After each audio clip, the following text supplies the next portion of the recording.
दिल्ली के सीएम अरविंद केजरीवाल ने 11 मई को दावा कर दिया कि प्रधानमंत्री नरेंद्र मोदी अमित शाह को अगला प्रधानमंत्री बनाने के लिए वोट मांग रहे हैं। बीजेपी के अंदर मोदी जी ने 2014 में मोदी जी ने खुद ने रूल बनाया था कि बीजेपी के अंदर जो भी 75 साल का होगा उसको रिटायर कर दिया जाएगा। मोदी जी अपने लिए वोट नहीं मांग रहे, मोदी जी अमित शाह को प्रधानमंत्री बनाने के लिए वोट मांग रहे हैं। इस दावे पर अब खुद अमित शाह का जवाब सामने आया है। सुनिए उन्होंने क्या कहा है।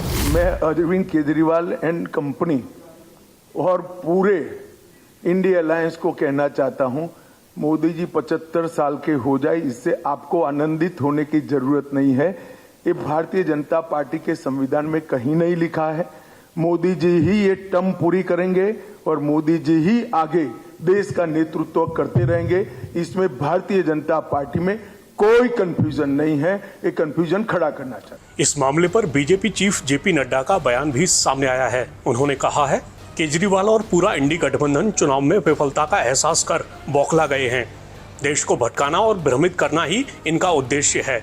इसके अलावा उन्होंने कहा है भारतीय जनता पार्टी के संविधान में कहीं भी उम्र को लेकर ऐसी कोई व्यवस्था नहीं है। जनता जानती है कि मोदी का कण कण और क्षण क्षण भारत माता की सेवा के लिए समर्पित है।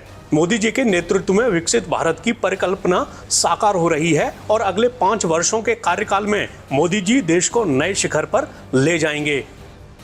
अब आपको केजरीवाल की वो पूरी बात सुनवा देते हैं जो उन्होंने मोदी और शाह को लेकर कही है। ये लोग इंडिया गठबंधन से पूछते हैं आपका प्रधानमंत्री कौन होगा।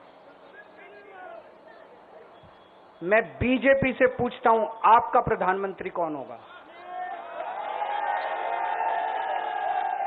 आप लोग सोच रहे होंगे केजरीवाल क्या बात कर रहा है, मोदी जी होंगे। नहीं, मोदी जी अगले साल 17 सितंबर को 75 साल के हो रहे हैं। बीजेपी के अंदर मोदी जी ने 2014 में मोदी जी ने खुद ने रूल बनाया था कि बीजेपी के अंदर जो भी 75 साल का होगा उसको रिटायर कर दिया जाएगा।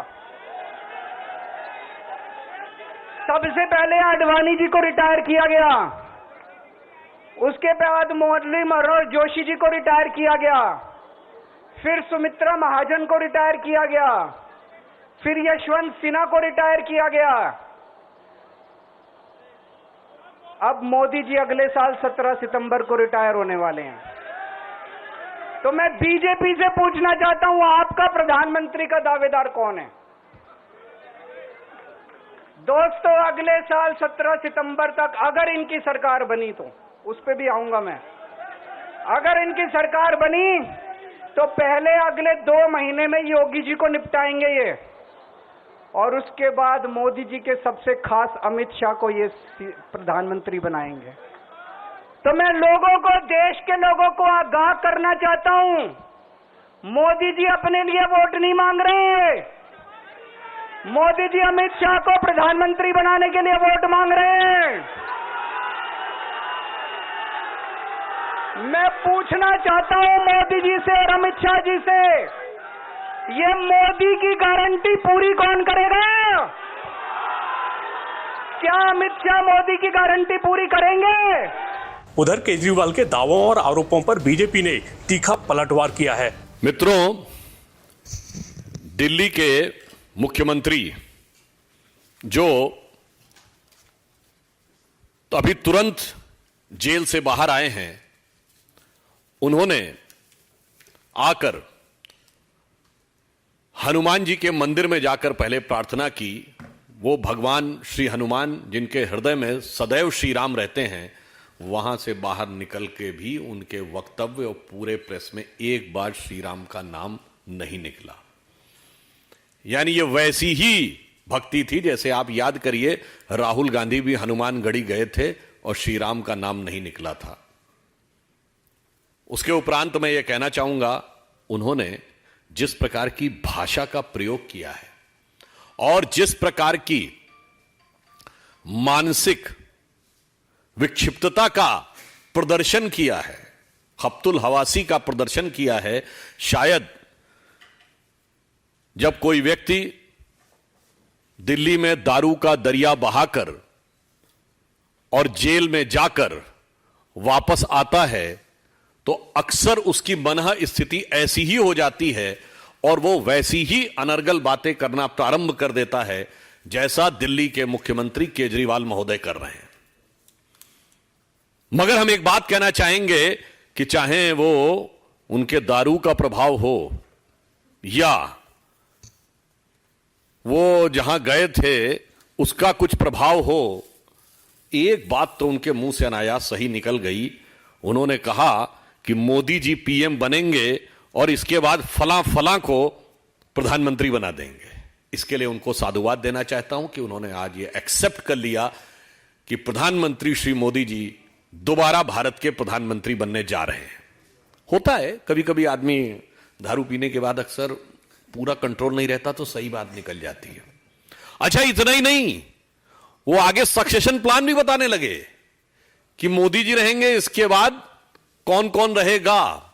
यानी आने वाले लंबे समय तक भारतीय जनता पार्टी के प्रधानमंत्री रहेंगे, ये तक बताने वाले ये ना बता पाए कि जब वो जेल में थे तो प्रधानमंत्री के बारे में बातें करने वाले खुद मुख्यमंत्री के रूप में जेल में थे और ये ना बता पाए कि उनका सक्सेसर कौन होगा। सोचिए, यहां तो इतनी लंबी लंबी बातें बता रहे हैं और खुद किसी भी एक व्यक्ति के बारे में वो ये नहीं बता पाए कि कौन रहेगा। बाकी सब उनके जो नेता, और इसके उपरांत उन्होंने एक बात कही, तानाशाही की बात। उनके वक्तव्य को कोट कर रहा हूं। उन्होंने कहा, जब जब हमारे देश में तानाशाह आया तब तब जनता ने उखाड़ फेंका। देखिए, फिर एक बात उनके मुंह से, अक्सर जैसे आदमी पी के आता है सच निकल जाती है, फिर ये सच था। तो मैं उनसे पूछना चाहता हूं, वो कौन सा तानाशाह था जिसे उखाड़ फेंका गया? आज उन्हीं के तो दामने रहमत में जाके आप खड़े हो गए।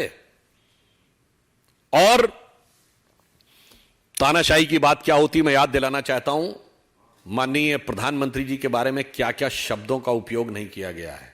कब्र खुदेगी, मौत का प्रकार, बोटी बोटी काट डालेंगे और अनेक प्रकार के जाति सूचक अपशब्दों का प्रयोग किया गया। इसके बावजूद वो सभी नेता जलवाए जलाल से घूमकर हम लोगों को अभी तक अपशब्दों का प्रयोग कर रहे हैं। यहां तक कि मौत के प्रकार तक बता दिए गए, हिटलर की मौत तक बोल दी गई।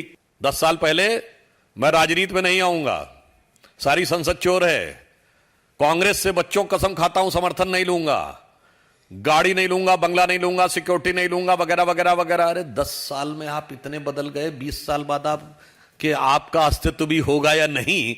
अगर होगा तो किस रंग रूप में होगा, किस साज सज्जा में होगा, उसकी तो कोई गारंटी नहीं। तो क्या आप आगे की बात करते हैं साहब? इसलिए, मगर मैं एक बात कहना चाहूंगा, उन्होंने जो बात कही है उसमें गंभीर संदेश है देश की जनता के लिए कि आजकल ये नई एक्सपेरिमेंटल पॉलिटिक्स का दौर चला गया। 10 साल में इन्होंने दिखा दिया कि जिसको आप नई राजनीति का प्रयोग कहते हैं वो कितना घातक हो सकता है और कितना विद्रूप हो सकता है। How detrimental in it can be and how distorted it can be. इसलिए भारत जिस मुकाम पे आके आज खड़ा है तो किसी नई राजनीति को प्रयोग करने का वक्त नहीं है। जांचे परखे खरे नरेंद्र मोदी जी के नेतृत्व में एक मजबूत, सुदृढ़, राष्ट्रवादी सरकार को लाने का वक्त है।